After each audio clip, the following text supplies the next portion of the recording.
Hola, aquí el Mr. Fracaso. Hoy les traigo el iceberg de Guatemala parte 2.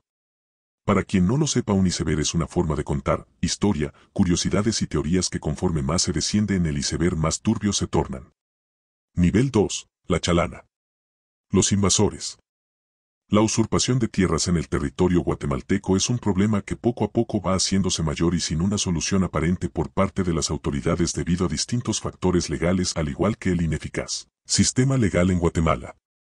Lamentablemente, miles de personas con necesidades y con derecho a una vivienda terminan cayendo presas de grupos delictivos donde los líderes de los invasores lucran con la necesidad de la gente, pues les cobran cuotas bajo el engaño de legalizarles las tierras que no les pertenecen.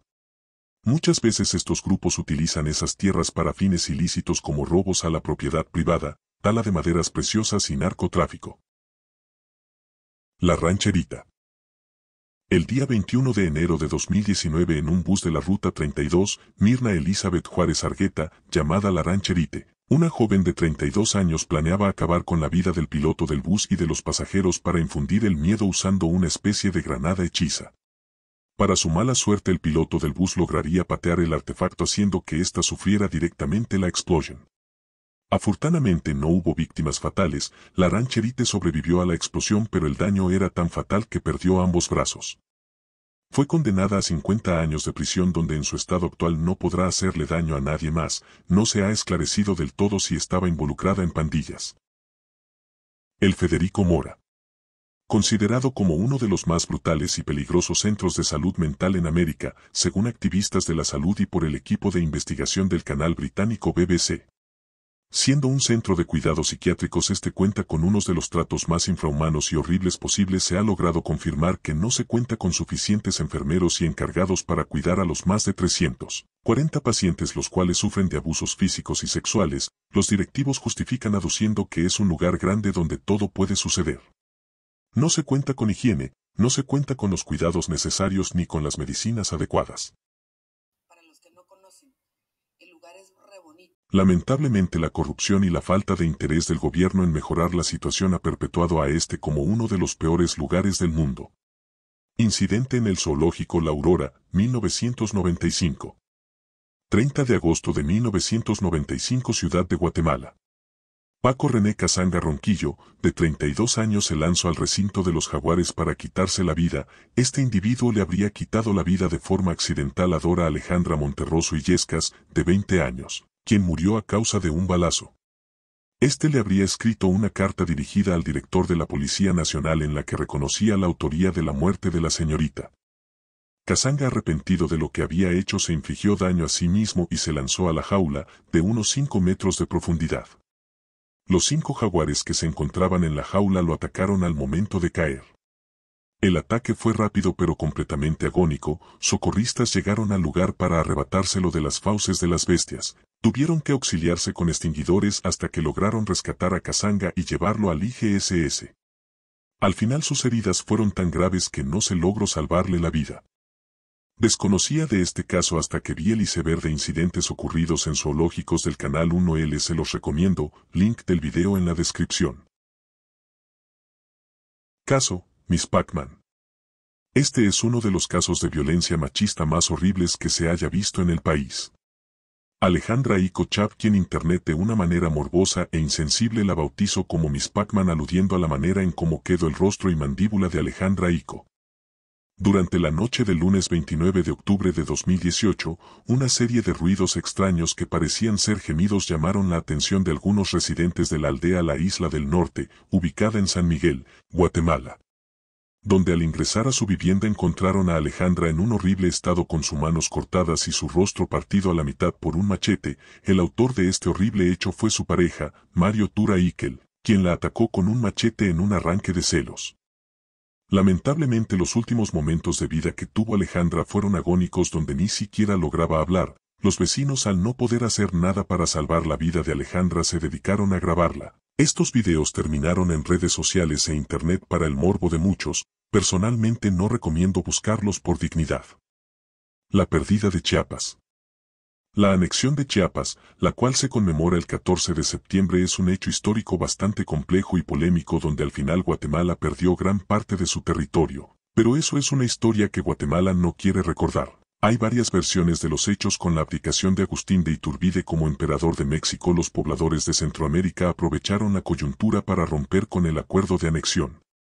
Chiapas se encontraba dividido sobre si mantenerse unido a México o a Centroamérica.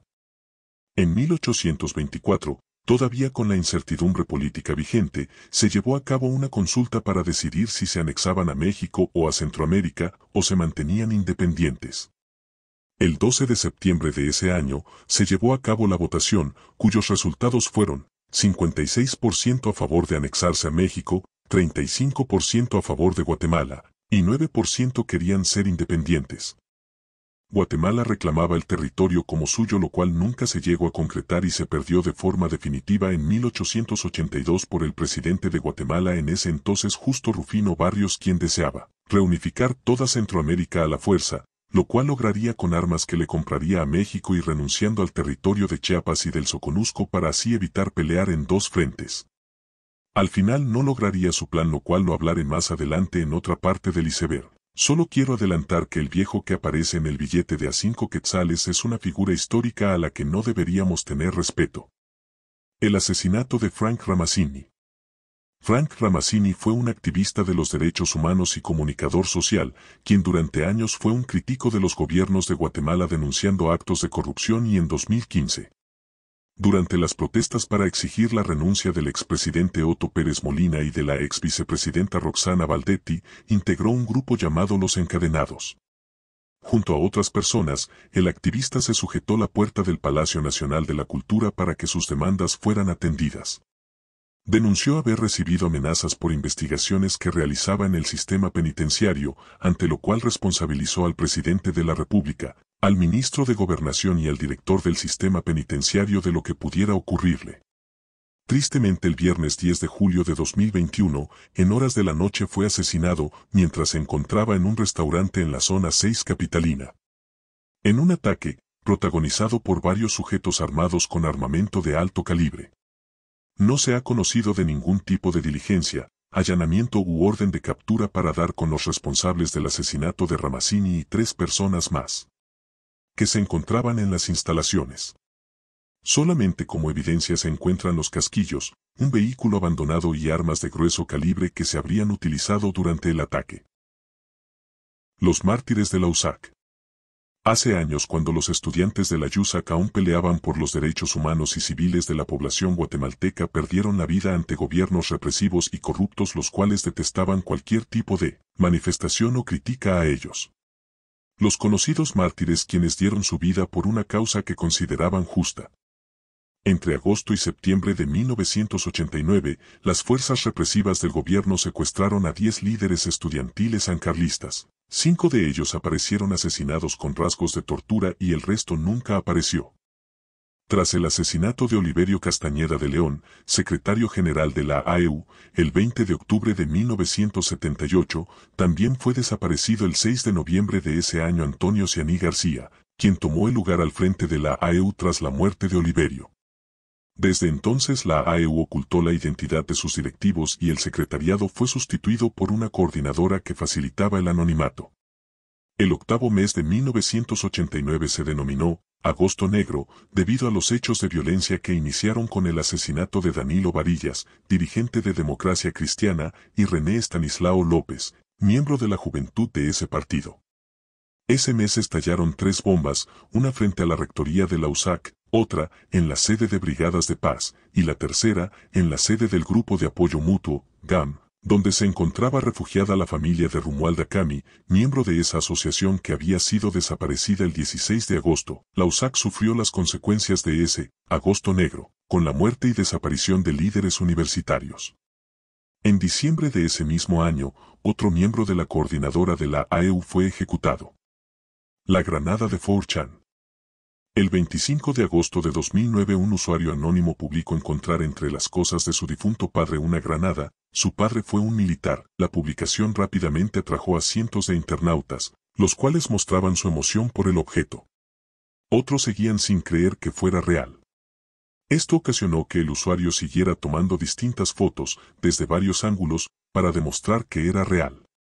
El usuario anónimo comentó: "Tírala al excusado, no le bajes". Espera por la épica fuente, el autor respondió con una imagen de su mano sosteniendo la granada por encima del inodoro junto a la frase ¿debería? Luego de esta última foto del autor se hizo un largo silencio. El usuario no actualizó su publicación, ocasionando que otras personas pensaran que la granada era falsa hasta que una noticia fue compartida en el foro. Un chico de 17 años en Guatemala había fallecido luego de que estalló una granada en el baño de su casa. Según la noticia, el joven tenía por nombre Óscar López Ortega, el cual fue hallado muerto tras registrarse una explosión en el inferior de su casa. Elementos de la policía llegaron al lugar de los hechos a las 8:45 p.m. Para muchos la historia es falsa, mientras que para otros es una de las muchas leyendas que rodea a 4chan. Bueno, esto ha sido todo por esta parte del iceberg, es el video más largo que he hecho, he aprendido un par de cosas nuevas, por el momento no haré videos tan largos como este. Gracias por todo y suscríbanse por favor.